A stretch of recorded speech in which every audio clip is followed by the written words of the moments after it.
Hello there! Welcome back to Void Dwarf Studios, everyone, where we go back into the Age of Sigmar. I'm always going backwards and forwards between everything these days, but we're carrying on with the Age of Sigmar, and I think this is the second to last video I'll do on the Nighthaunt, as we've covered quite a lot in these last couple episodes, and now we're going to be looking at their characters. So, not the named characters, I'm going to save that till last. But these are the generals, heroes and wizards that you can have in your Nighthaunt army. And we're going to start off with, more or less, the highest tier on this category that aren't named heroes, the Knights of Shrouds. In life, the Knights of Shrouds were generals, who more often than not were existing within the realm of Shyish. Some were like barbarian leaders, some were organised military commanders. It didn't matter. They were all in some way accomplished at what they did, leading people in battle. Nagash, foreseeing the need for generals for his various armies down the line, used his entire undead hordes to bring down these kingdoms that these generals belonged in. Wave upon wave of undead would come across these unfortunate armies, dragging them down into the mud where they would end up in, well, joining the undead. Those generals who betrayed their units, who betrayed their countries, their kingdoms, were spared. If they betrayed them and swore loyalty to Nagash, then he would give them the opportunity to become immortal. Upon forfeiting their life to Nagash, once they've committed their great betrayals, Nagash will gift them with a cursed sword, called the Sword of Stolen Hours. And what it does is whenever it kills a victim, it takes a portion of their spirit and imbues the wielder with it, helping them remain powerful, strong, and maintain their ability to think independently, and be the new spectral ghostly warriors for his armies. This is how they became the Knights of Shrouds. Some of these commanders are thousands of years old, with enough battle experience to pretty much be ready for any situation. They come in two variations. You can have them on foot, where they are a fantastic general. They will bolster all the units around them with their buffs, and they are no slouch in close combat. Or they can be on horseback, where they will be fantastic for your cavalry. Put these things near some hex wraiths or any other fast moving units and these guys will be perfect. All Knights of Shrouds feel guilt. This is on purpose. It doesn't matter what kind of person they were in life, a part of them feels the guilt of the betrayal they committed in life. And it wouldn't surprise me in the least if Nagash had done that on purpose. They will of course try and justify it to themselves. They will try and reason why they committed the betrayals that they did. But it won't matter. Nagash will make sure that there is this constant nagging doubt and despair in the corner of their minds. And the only way to get rid of this doubt is to plunge headlong into battle. And well, speaking as someone who often fights Knights of Shrouds, they tend to come out the other side okay. And then you have their underlings, known as the Dreadblade Harrows. In life, these were various officers, or we should say warriors, who chose to betray their countries or their armies alongside their Knights of Shrouds.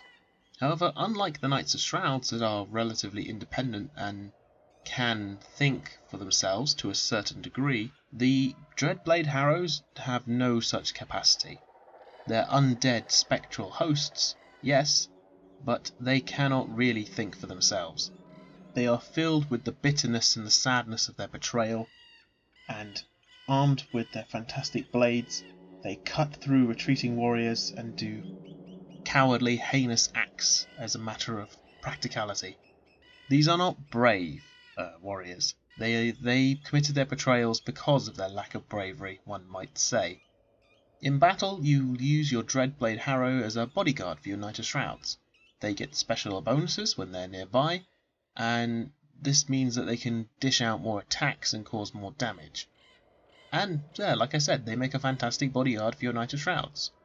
More so for the one on horseback than the one on foot, but yeah, they make fantastic bodyguards. And now we get on to something a little bit more wizardy. The Guardian of Souls. A Guardian of Souls was once a necromancer.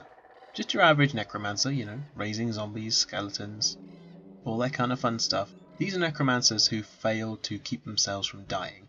They were not able to stop the eventual decay of their bodies and the withering of their souls. Eventually they died, and Nagash used their souls that were now so full of death magic, or amethyst magic as it's known, that he reshaped them and made them into his new guardians of souls. Nagash uses these guardians to summon spirits as well as to heal the ones that are fighting in combat, using their power to continue the Nighthaunt advance. They tend to be armed with either what is called a chill blade or a heavy maul of judgment. They also tend to carry either a lantern or a mortality glass, and from both of these smoke issues out from them, casting eerie lights and shadows. The lantern is used to heal Nighthaunt around it, and the mortality glass is used to slow down time. What this does is it allows chain rasps to essentially be more effective in close combat, because you've slowed down time. That helps anyone out. These guys are, well, wizards. Use them as wizards as such. They have a pretty decent profile, with 3 attacks if you have a chill blade, which hits on 3s, wounds on 3s with -1 rend. That's pretty good. Or they can have a cudgel, which, whilst it has 1 less attack, it does more damage. So what you do with this fella is you put him or her, well, it's a spirit, it's hard to tell, you put them behind your chain rasps and you just use them to buff other units around them. The lantern giving them the ability to add 1 to wound rolls, and then using their special magical spell to cast Spectral Lure, which brings more Nighthaunt back from the dead, or heals Nighthaunt that are already around. Now we're going to look at something, well, this is the Nighthaunt. Everything's a bit grim, but I think this one is possibly the grimmest, if you'll pardon the pun. They may look like Grim Reapers, but they are called Cairn Wraiths. A Cairn Wraith is what happens to a soul who is so evil, so twisted, so full of hate, but so strong in their own will, their own convictions, that they keep their identity even when they die. They keep that little vestige of what makes them them still alive. That focused essence of spite, willpower and defiance survives, and it changes them into these Cairn Wraiths.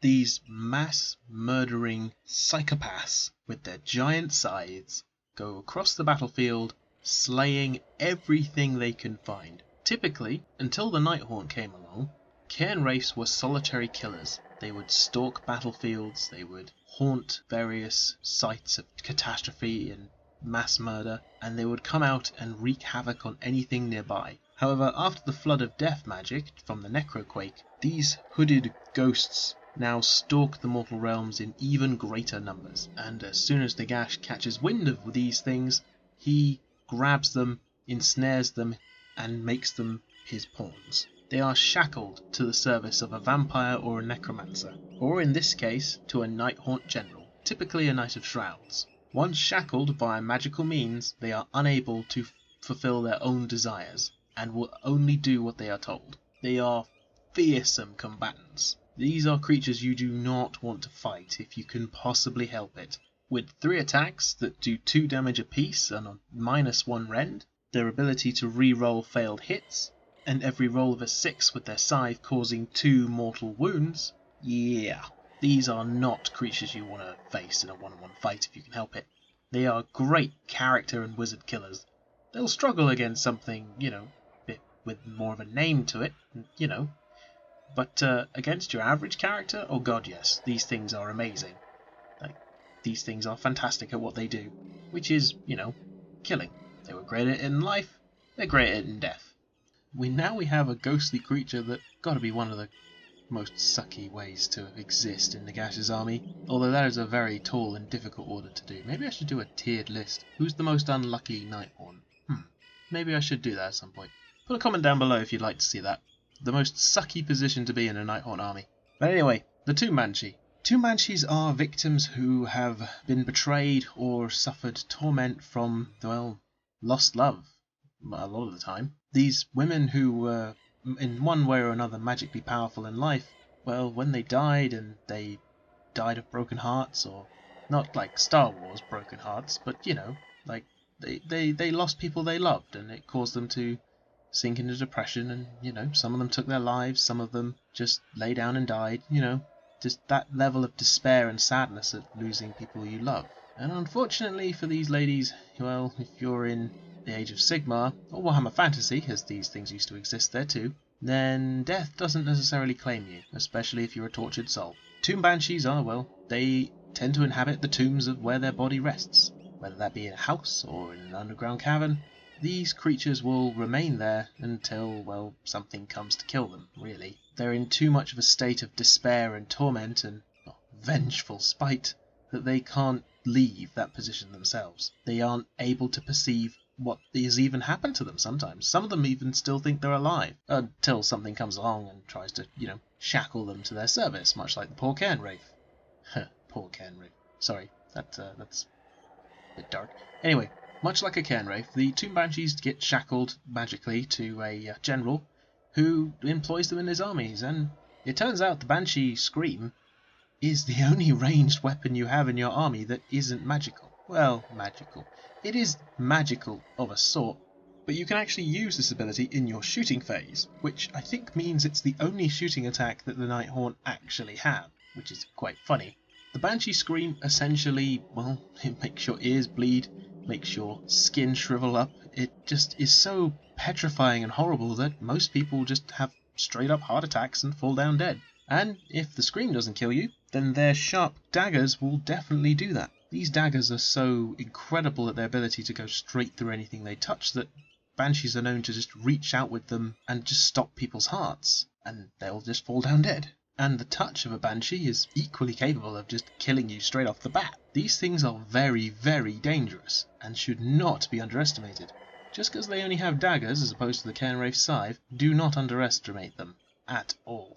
And with a lovely little rule that means that if they hit you on a 6, they just automatically wound you, with no saves of any kind allowed. That's bad. You kind of want to kill these things ASAP, and really your best shot is to try and get them at range. And whilst their Scream has a range of 10 inches, most people can, shoot them outside of that 10 inches, unless it's a thrown weapon, of course. The Scream works by, essentially, you pick an enemy unit within your 10-inch range, and you then roll 2d6. If your roll is higher than the unit's bravery, then that unit suffers a number of mortal wounds equal to the distance between the bravery characteristic and the roll. So, for example, if a really unlucky unit of goblins, who tend to have a bravery of 4, basic anyway, gets screamed at by a Banshee and you roll, say, 12, well, that means 8 mortal wounds just got inflicted on the unit. Yeah, potentially amazing against units with low leadership. Bravery, I should say. But yeah, I wouldn't necessarily get these things into too many combats, just because they only have the one attack, and whilst it does D3 mortal wounds, which is great if you hit things on a 6, it's only one attack. So I would suggest keeping these things back. Maybe have a group of 3 of these, just keep them slightly back, scream at enemy units just to knock off a couple mortal wounds, and see where you go from there. Literally the only shooting attack in your army, and it's a scream. I can't help but find that a little amusing. Possibly my most hated unit in my fiance's army, because these things are frustrating to no end.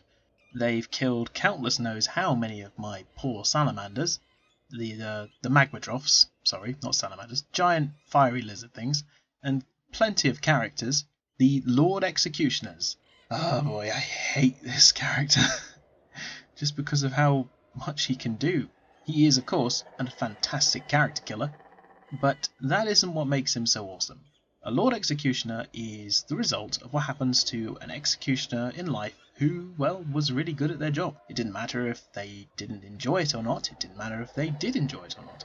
Nagash saw in them something that he felt was useful. He wanted something in his army that could go around killing characters and, well, do it very effectively. And, well, these executioners in death will continue executing people, with the added bonus that he gives them the ability to know every single person they've killed, whether or not they were guilty or innocent. And, well, that can weigh on people's minds a bit, but he just tells them straight up whether they were guilty or innocent, and it turns out almost all executioners tend to execute innocent people at some point or another, which, well, will weigh on some's consciences, but being a Lord Executioner in the Nighthaunt army will swiftly make even the most enthusiastic executioner pray for death. surrounded by spirits of those who they've killed, who whisper and hiss and essentially tell them all the horrible things that they are, and, giving them thorough scoldings for all the horrors that they've done in life with their, executioning ways, but also they will protect the executioner from damage because, they just want to torture him and be as vindictive to him as possible. They can't actually harm the executioner, they're bound to him, but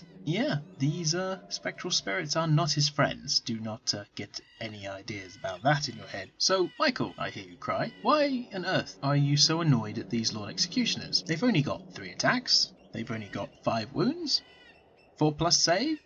That doesn't sound particularly amazing. It's not bad, but, why are you so annoyed at these things?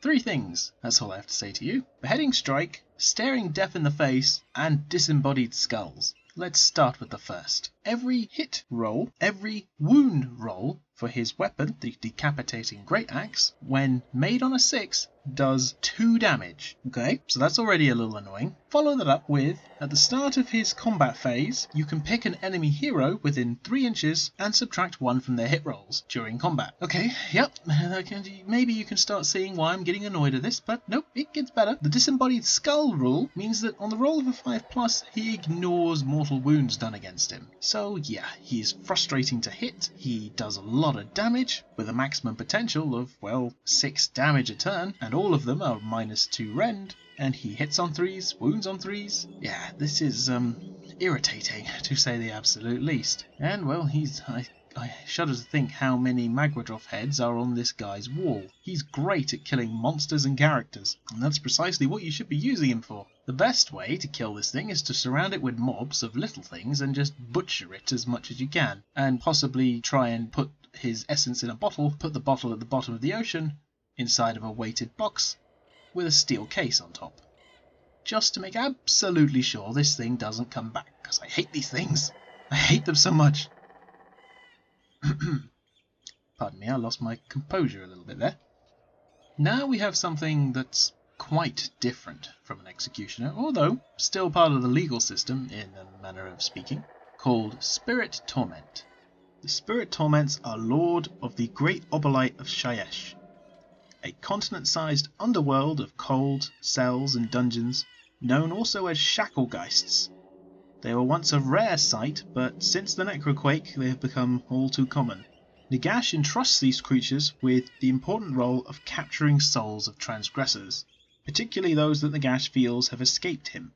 So, Stormcast, Sylvaneth, Deepkin, anything that can escape the clutches of Nagash, their soul to be precise, he will send these things after them, and they will often join Nighthaunt processions as, to carry out their task. They draw their victims into these Shacklegeist chains, and essentially they will act like the spirit's jailer. They will hold on to them until they've managed to get them back to the realm of Shayesh. Once unlocked, they tend to be given to a jailer king, or one of the Mortarchs, who does with the poor unfortunate soul whatever he or she wants. Any spirit that's captured by one of these things is not going to have a very pleasant experience. The majority of them get made into chain rasps or lesser, more unfortunate souls, and a few that are powerful enough could end up being Knights of Shrouds, or even something like a Mortarch. It's unlikely, but it's possible, depending upon the strength of the soul, and it's not just specific souls. These Spirit Torments will just pick up any soul that they find and just, give it to whoever they deem is worthy of it. And Spirit Torments are actually known to take pleasure in this work. They actually enjoy collecting souls for their masters, and don't think that they're unarmed. Those giant key lock things? Yeah, those are heavy enough to crush skulls, and they will use them very much like flails and just smash you over the head with them. And yeah, that will be your skull shattered, mate. These spiteful phantoms just appear in prisons all around the mortal worlds and capture people who they desire for Nagash or for the Mortarchs. They will draw a great breath and just suck the soul into their shackle keylock-like containers. And filled with all this additional spirit energy, these creatures give buffs and bonuses to nearby chain rasps and other such beings, and make them even more powerful and even more fighty. So a Spirit Torment. These guys and gals of very unfortunate jailers basically are a buffing unit. You don't really want to get them into too much close combat, although they are not bad at it. 3 attacks, hitting on 4s, wounding on 3s, -2 rend, d3 damage apiece.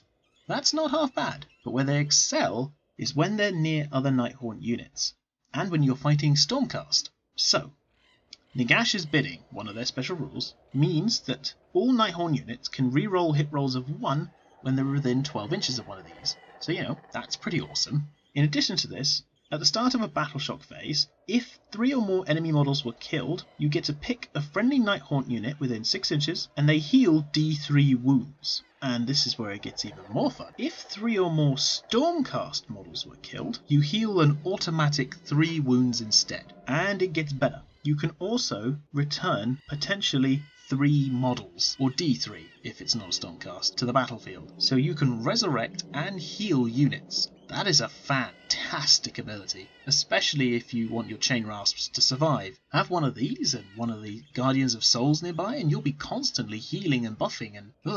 yeah, this is why Nighthaunt are a really hard army to fight. They are very synchronized. It's frustrating as all hell. These Spirit Torments are often accompanied by Chain Ghasts, not to be confused with Chain Rasps, which in recording these videos is much harder to do than you might think. Chain Ghasts are prisoners who have been bound in iron, and, well, it didn't matter to Nagash whether they were guilty or not. He just summons them along with the Spirit Torments to do his bidding. Upon people who die in these ironclad masks and forgotten by the rest of society, their spirit essence is put inside of a Chain Ghast. They are eternally imprisoned. They cannot see except through their magical senses, and they are bound with iron chains, padlocks, and, well, they're not going nowhere, not unless Nagash wants them to. The cursed chains that attach to these creatures, Nagash has placed spells and curses on them that essentially mean they emit emotions. So, the worst fears of the captive, their hopelessness experienced over and over again, and these ghast flails, are weapons in their own right. Again, it's a flail. They spin them around and they break skulls. And this constant emotional abuse sends these things into a frenzy, trying desperately to escape the misery of their situation. They only exist to serve the Spirit Torment. The Spirit Torment commands them to slay things, and the Chain Ghasts do so, battering mortal bodies to pieces and bludgeoning them into pulp. They have only the dimmest memory of who they once were. Very much like a dream or some horrible nightmare of who they once were in the living world, but unable to escape the reality and horror of their situation. They yearn to be free constantly, yet are constantly weighed down by their chains. And with every command from the Spirit Torment, these Chain Ghasts surge forward in search of their next target, and even their most innocent thoughts that they once had in life become mere memories of pain and horror in death. Chain Ghasts haven't got that bad a profile either. A Chain Ghast has a missile attack, which actually, I've just realised, Chain Ghasts have a missile attack. So, nope, 2 Banshee isn't the only missile weapon. There are 2. 2 missile weapons in the entire army.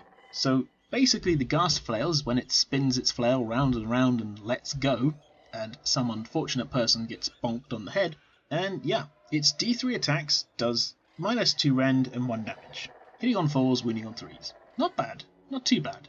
And in close combat, it's about the same. However, its number of attacks depend on who's nearby. The rule's called Sweeping Blows, and what this means is the number of attacks that a Chain Flail melee weapon has is equal to the number of enemies within 12 inches of the model. So, if your Chain Ghast is surrounded by 5 dudes, he gets 5 attacks. Fantastic. And, whilst within 12 inches of a Spirit Torment, he gets to re-roll 1s. And that's not all. Because, yes, that is exactly as the Spirit Torment rule, but with an extra line. Any unit within 12 inches of the Chain Ghast that's within 12 inches of the Spirit Torment gets to reroll 1s. So now your bubble of rerolling 1s for your attacks has just increased exponentially. That is our non-named characters for Nighthaunt. And yeah, it's just as depressing as the last couple Nighthaunt videos I've done. Truly, to be a Nighthaunt is to be in the worst situation. I am genuinely struggling to decide whether it's worth being a spirit under the scrutinous eye of one of the gods of chaos or in Nagash's hands. I'm actually not sure which is worse, honestly. I'm sort of leaning towards the chaos gods, and I can't believe I'm saying that. Anyway, I hope you all enjoyed this video. Please like and subscribe and click the little bell thing so you hear them. 30 subscribers! 31 subscribers even! I am so happy. Thank you all so much for your support. Let's see if we can bump that up to 50. Come on, people. Let's spread this channel around. Thank you all so much for watching, and I look forward to hearing from you all soon. Take care, everyone.